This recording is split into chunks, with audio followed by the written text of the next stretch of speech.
मैं आज आप लोगों को गॉस का नियम बतला रहा हूँ। गॉस के नियम के अनुसार वायु या निर्वात में किसी विद्युत क्षेत्र में स्थित किसी भी आकार के बंद पृष्ठ से होकर अविलंबित गुजरने वाली विद्युत क्षेत्र रेखाओं की संपूर्ण संख्या पृष्ठ के अंदर उपस्थित कुल आवेश के 1/ε0 गुना होती है। Phi is equal to double integral S E dot D S होता है बराबर 1/ε0 summation Q upon epsilon zero, जहाँ पर क्यू आवेश है। आवेश पृष्ठ के बाहर स्थित है तो ये जो हमारा इलेक्ट्रिक फ्लक्स होता है फाई बराबर होता है double integration S E dot D S zero. तो फ्रेंड ये दो कंडीशन है, इन दो कंडीशनों को हमें लेकर चलना है और ये कैसे करेंगे हम इसके बारे में बतलाएंगे। पहला, अगर हमें इसे प्रूफ करना है तो हम सबसे पहले एक चित्र बनाते हैं। आप लोग यहाँ पर इस चित्र को थोड़ा सा ध्यान से देखिए और यहाँ पर हम एक प्लस क्यू आवेश रखेंगे और यहाँ पर एक बिंदु है हमारा जिसे हम पी बिंदु नाम दे देंगे और जो ये एरिया है इसको डी एस दे देंगे, ये क्षेत्रफल को डी एस दे देंगे और ये इलेक्ट्रिक फील्ड है। तो फ्रेंड इसमें सबसे पहले हम जो फाइंड आउट करेंगे, यहाँ पर हम जो यहाँ पर फाइंड आउट करेंगे, जो हम यहाँ पर ज्ञात करेंगे प्लस क्यू आवेश, यहाँ पर देखिए प्लस क्यू आवेश के कारण बिंदु P पर विद्युत क्षेत्र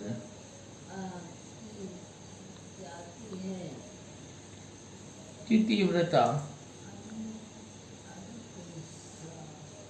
ये होगा हमारा E vector is equal to 1/4। ये तो हम जानते हैं Q/r²। ये कैसे होता है इसके बारे में भी मैं बता दे रहा हूँ। जो E होता है ये कहता है प्रति एकांक आवेश पर लगने वाला जो बल होता है F/Q0, प्रति एकांक आवेश पर लगने वाला बल ही विद्युत क्षेत्र कहलाता है। लेकिन जो F का जो वैल्यू होता है वो होता है 4πε0 Q इंटू अपॉन QR² होता है, ये होता है। अगर हम ये जो वैल्यू है, अगर ये वैल्यू इसमें हम रख देंगे तो ये क्या हो जाएगा, E वेक्टर क्या हो जाएगा, ये F के स्थान पर है 1/Q0 और ये हो जाएगा 1/4πε0 Q/Q0/r²। फ्रेंड ये आप लोगों को वहाँ से दिख रहा है ये, और इसमें Q0 से ये Q0 जो होगा ये कट जाएगा और इस प्रकार जो E जो हमारा बचेगा, जो E विद्युत क्षेत्र बचेगा वो बचेगा 1/4πε0 Q/r²। ये हमारा क्या बचा है, विद्युत क्षेत्र की जो है ये तीव्रता आई हमारी। फ्रेंड ये आप लोगों को आया होगा समझ में। तो इस प्रकार जो बिंदु P है वहाँ पर जो विद्युत क्षेत्र की तीव्रता है वो E 1/4πε0 Q/r² आता है और इस प्रकार ये बनता है। क्योंकि अब थोड़ा सा इसके और आगे बढ़ते हैं। अब हम निकालते हैं इसमें, अब फ्रेंड अब हम यहाँ पर निकालते हैं अवयव।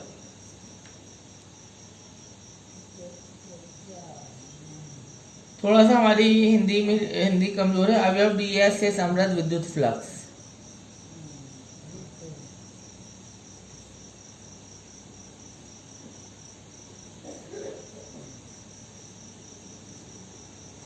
अब जो ये जो एरिया आपको ये ds दिख रहा है, ये छोटा सा एरिया, सबसे पहले हम इस छोटे से एरिया से गुजरने वाले फ्लक्स की गणना करेंगे। इस छोटे से एरिया से, इस छोटे से अल्प क्षेत्रफल से कितनी विद्युत बल रेखाएं होकर गुजर सकती हैं, यानी कितना फ्लक्स इससे होकर गुजर सकता है, इसकी गणना हम करेंगे। यहाँ पर आप लोग देख रहे होंगे ये साइडेड पोर्शन है, ये जो पोर्शन है इसकी बात हम कर रहे हैं। फिर इसके बाद हम संपूर्ण गोले के पृष्ठ से होकर गुजरने वाले फ्लक्स की गणना करेंगे। तो पहले हम एक छोटे से क्षेत्रफल की बात कर रहे हैं, ठीक है, ds की। तो इसका हो जाएगा हमारा formula d∅ is equal to हो जाएगा E डॉट ds। हमने E जो है वो निकाल चुका है, ये है हमारा, तो ये हो जाएगा 4πε0 Q/r²। इस प्रकार जो डी फाई हो गया वो हो गया हमारा ये हो गया डी एस। तो ये हमारा हो गया हमारा 1/4 epsilon not Q upon R square D S. Friend अगले स्टेप में हम निकालेंगे संपूर्ण गोले का। अब अगला जो स्टेप हमारा कहता है, अब हमको निकालना पड़ेगा संपूर्ण गोले का, संपूर्ण गोले के पृष्ठ से होकर गुजरने वाला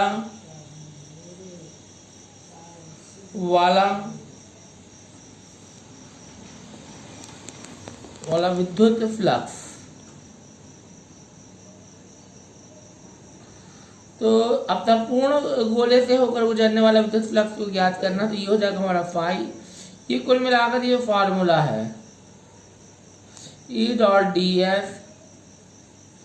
ई का मान है 1/4 epsilon not Q upon R square, और ये हो जाएगा हमारा डी एस। अब देखो जो ये डी एस है, इसका जो मान है 4 आर स्क्वायर है। फ्रेंड मैं अभी आपको को बता दे रहा हूँ ये कैसे आता है, ये भी बता दे रहा हूँ। जो इसका मतलब होता है 1/4 epsilon not Q upon R square, ये होता है गोले के संपूर्ण पृष्ठ का क्षेत्रफल कहलाता है। क्या कहलाता है? गोले के संपूर्ण पृष्ठ का क्षेत्रफल।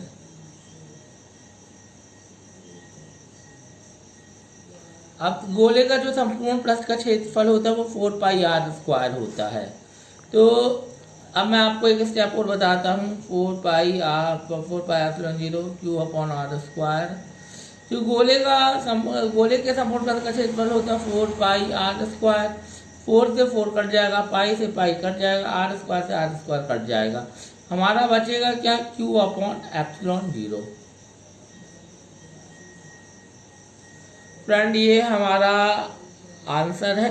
पहले वाला पार्ट हमने सॉल्व किया। अगर आपको कहीं डाउट आती है तो इस वाले ऑफ नहीं करना, 8085474851 में कांटेक्ट कर सकते हो, बंद नहीं करना।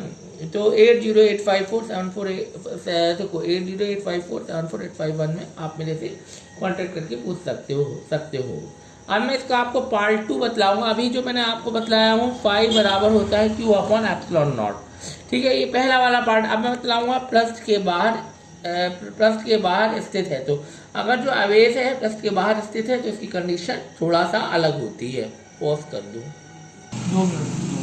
अब फ्रेंड जो बतला रहा हूँ आवेश पृष्ठ के बाहर है, तो इसके लिए आपको ये इस टाइप से एक कंडीशन दी हुई होती है। ये आपको बनाना पड़ेगा इस टाइप से एक डायग्राम, और प्रैक्टिस करनी पड़ेगी तभी बनेगा। ये इलेक्ट्रिक फील्ड ई की दिशा है।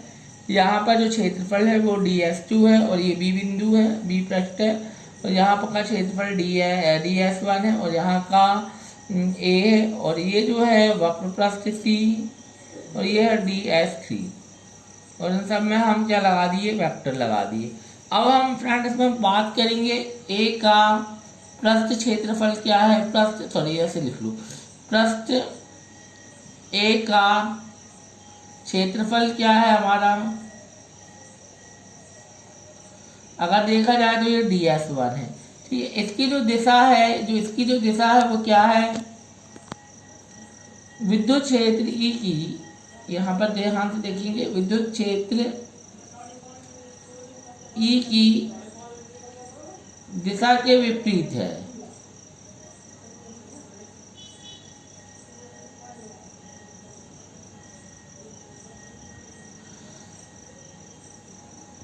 तो फ्रेंड ये क्या हो जाएगा? ये हमारा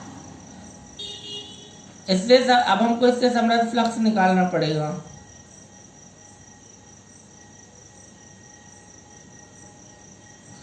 तो ये हो जाएगा फाई इज इक्वल टू, ये इसको फाई ये बोलेंगे, और ये हो जाएगा हमारा -EDS1।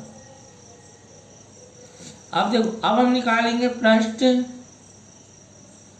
बी का क्षेत्रफल,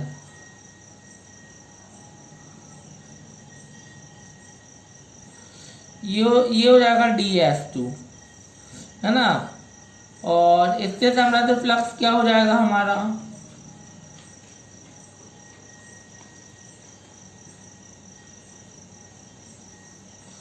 फाइव भी क्या हो जाएगा, ये eds2 हो जाएगा। उन सब में वेक्टर लगाना थोड़ा सा जरूरी है। और जो वक्र पृष्ठ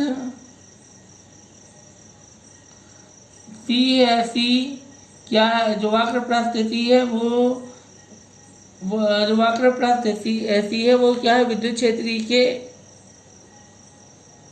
क्षेत्र के लंबवत है।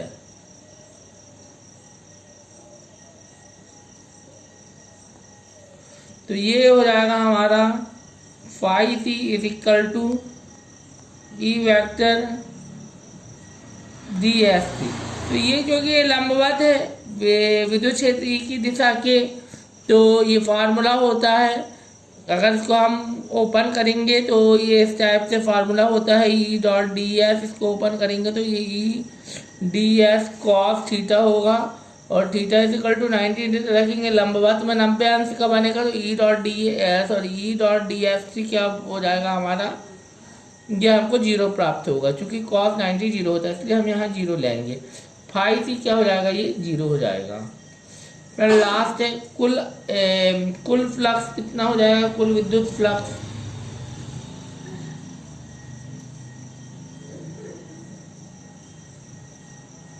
फाई लेंगे, ये हो जाएगा phi A plus phi B plus phi C. देखो फाई ए क्या हो जाएगा हमारा, ई डी एस वन, ये हो जाएगा ई डी एस टू, और ये हो जाएगा जीरो। देखो जो डी एस वन है वो क्या है, डी एस टू के बराबर है, और ये क्या हो जाएगा, इस प्रकार से जीरो हो जाएगा। तो टोटल फ्लक्स क्या हो जाएगा, यानी अगर अवेश पृष्ठ के बाहर है तो वो उस समय हमको जीरो ही मिलेगा। फ्रेंड ये पार्ट 2 है। अगर आपको कहीं दिक्कत जाता है तो इस नंबर में भी आप मेरे से कांटेक्ट करके आप मेरे से संपर्क कर सकते हैं। फ्रेंड इसके बाद मैं आप लोगों को इसके आगे का मैं आप लोगों को बतलाऊंगा। इसके कोई 2 अनुप्रयोग आपको मैं बतलाऊंगा जो आपको परीक्षा के समय थोड़ा सा याद रखना है।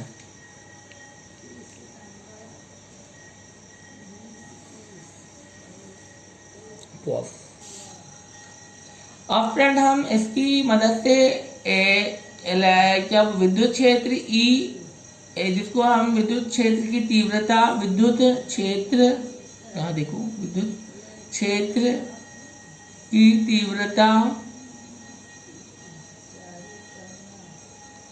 और कूलम्स का नियम, कूलम का व्यतिक्रमानुपाती नियम, कूलम कूलम्स का नियम भी हम इससे याद कर सकते। कैसे करेंगे इसके बारे में हम बतलाते। हम जानते हैं फाई की एक परिभाषा होती है ई डॉट डी एस, ठीक है, ई डॉट डी एस होती है। तो इसके हिसाब से क्या हो जाएगा, ई का ई और डी एस क्या हो जाएगा, ये 4 पाई आर स्क्वायर होगा। तो फाई का एक बन जाएगा E into 4 pi R square. थोड़ा सा पॉज कर दो। वो विद्युत क्षेत्र की तीव्रता बतला रहे हैं, कूलम्स का नियम बतला रहे हैं। देखिए एक हम जानते हैं फाई इज इक्वल टू, अभी हमने ये निकाला है ई डॉट डी एस। तो इसको हम ऐसे भी लिख सकते हैं, ई बाहर ले लिए और ये जो पूरा है इसके अंदर रहेगा। तो फ्रेंड अगर हम देखेंगे तो ये जो पूरा पोर्शन है डी एस वेक्टर ये बनाता है 4 पाई आर स्क्वायर। तो ये हो जाएगा 4 पाई आर स्क्वायर, और जो ये ई रहेगा वो ई का ई ही बना रहेगा यहाँ पर। तो ये हो गया हमारा फर्स्ट वाला, आप लोगों को ये पढ़े। अब देखो एक दूसरा भी होता है। अब देखो हम जानते हैं गॉस के प्रमेय से, जो अभी हमने सिद्ध किया था, फाई होता है Q अपॉन एप्सिलॉन नॉट। तो अब दोनों समीकरणों को हम तुलना करेंगे। तो ये हो जाएगा E 4 पाई आर स्क्वायर और ये हो जाएगा Q अपॉन एप्सिलॉन नॉट। अब देखो अब क्या होगा, ये जो पूरा पोर्शन इसके नीचे आएगा तो ये हो जाएगा E is equal to 1/4 pi epsilon not, ये हो जाएगा Q/r²। इस प्रकार से हम विद्युत क्षेत्र की तीव्रता फाइंड कर सकते हैं। ये हो गया विद्युत क्षेत्र की तीव्रता। फ्रेंड अब इससे हम कूलम्स का नियम कैसे फाइंड करेंगे वो बताते हैं। यहाँ कर लो, कूलम्स का नियम फाइंड करने का जो तरीका है उसके बारे में फ्रेंड्स हम आप लोगों के यहाँ बतलाते हैं। F होता है हमारा Q0E होता है, ये हम जानते ही हैं। अगर हम ये Q0 जो E हमने फाइंड किया इसका मान रख दें तो ये E का मान क्या है 4 पाई एप्सिलॉन नॉट Q/r², यह भी हमने फाइंड आउट किया है। तो इसके कारण हमारा F कितना हो जाएगा, ये 1/4 पाई एप्सिलॉन नॉट, ये हो जाएगा Q/r² और यहाँ Q0 जोड़ दो। ये हमारा कूलम्स का नियम हमको मिल गया। तो इस प्रकार से हम इसकी एप्लीकेशनों का भी उपयोग कर सकते हैं। ओके फ्रेंड, ये इतना ही है। और अगर कहीं डाउट आती है तो ये नंबर हम दिए दे रहे हैं आप लोगों को, इसमें आप व्हाट्सएप करके अपनी डाउट्सों को और क्लियर कर सकते हो। Okay friend, okay friends.